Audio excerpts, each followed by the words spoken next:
Hi, Garage Squad. My name is Tom Llewellyn. I'm been a Chrysler employee for over almost 40 years. I'm a real Mopar fan. Joe, you might find that interesting.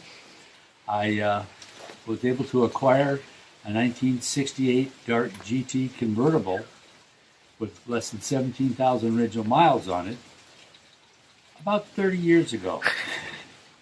I've been working on it a little bit at a time and just not making the progress. I'm not getting any younger. There's been some health issues and a few things, but I would love to have you come and help me out. Let me tell you a little bit about my car. I started to build this car to drag race, and now I'm old enough, 77, that I like to cruise more. The car is physically in fairly good shape. The body panels will be all finished before spring. It has ladder bar, coil-over rear suspension with full-length extension arms all the way up to the front horns. It has a 9-inch Ford that has been narrowed to fit within the dimensions of the Dart. It's running a 430 spool, which is a little high. I'd like to change that out to probably a 350. I don't want to drag now. There are disc brakes all the way around. Of course, the 9-inch Ford had disc brakes. I've changed the front to disc brakes from a 74 Dart.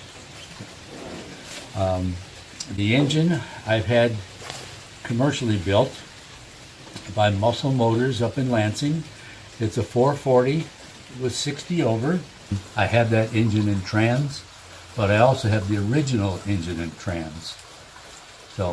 But it has less than 17,000 original miles, but of course it would have to be gone through. I've got Ross Light pistons in it. I've got Eagle H-beam rods. I have a 4.150 steel stroker crank. I end up with 504 cubic inches, which is pretty heavy for the street, but it should be a lot of fun. The block has been decked, squared, line bored. The cylinders have been honed with a cast iron plate, and all the rotating mass have been balanced. It also has an SFC crank damper. The cam has a 582-inch lift, which is a little high for the street too, I think. That would need to be changed. The heads are RPM aluminum, and they were built by Hensley Performance in Tennessee. They've been CNC machined. They're gasket matched. The exhaust runners and intakes have all been opened up. The valves are 219 by 1.81s. It has a 3-angle valve grind. It has comp cam rollers that are 1.5 to 1. The heads are cut to 74 cc chambers. Of course, I have double springs on that. It has an aluminum Edelbrock single plane intake with dual quads.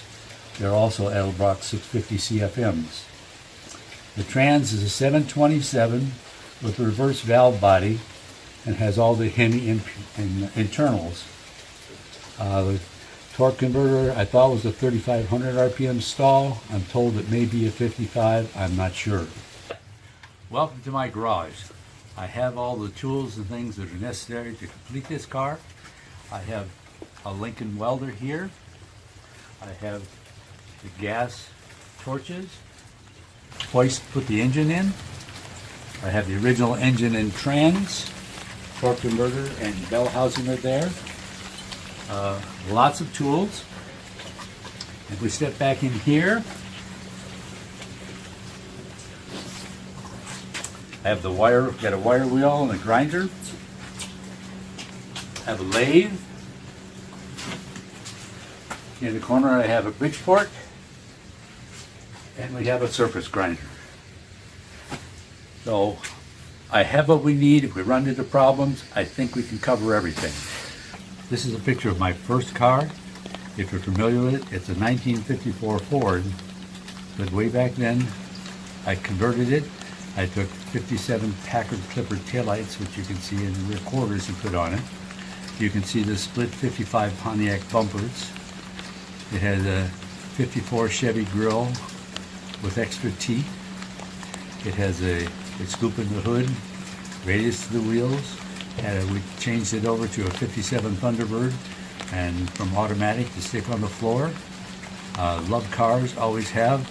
I went from there to a 69 Roadrunner that I built for the strip. It was a 920s car, very nice. Changed out everything. Front end was all fiberglass, the hood, the fenders, the bumpers, the rear bumper. I've loved cars all my life. I've restored a few other cars with my sons as we were growing up. Each one of them, we rebuilt the car together. And so they're also car fanatics, thank goodness. So I have a love of cars like you have. I have a granddaughter that's helped me extensively. She just loves cars like I do. She helped me rebuild by putting rods and caps and torquing them down for rebuilding the engine. She's helped me with the interior, and she's doing almost all this work for me as well. She's my director and producer, and a real sweetheart. Garage Squad, it would be a dream of mine to be able to put my car finished in the Woodward Dream Cruise that happens every fall. That would be my dream. You can make it come true. Thanks for the consideration. I really need your help. I'm not getting any younger, and I want this car in the family forever. I really, really wanted it. I was so lucky to find it in a field in West Virginia. I just want it restored, looking great, so I can enjoy it for a few years, then I will pass it on to my family. Thank you so much. I look forward to meeting you all. Bye.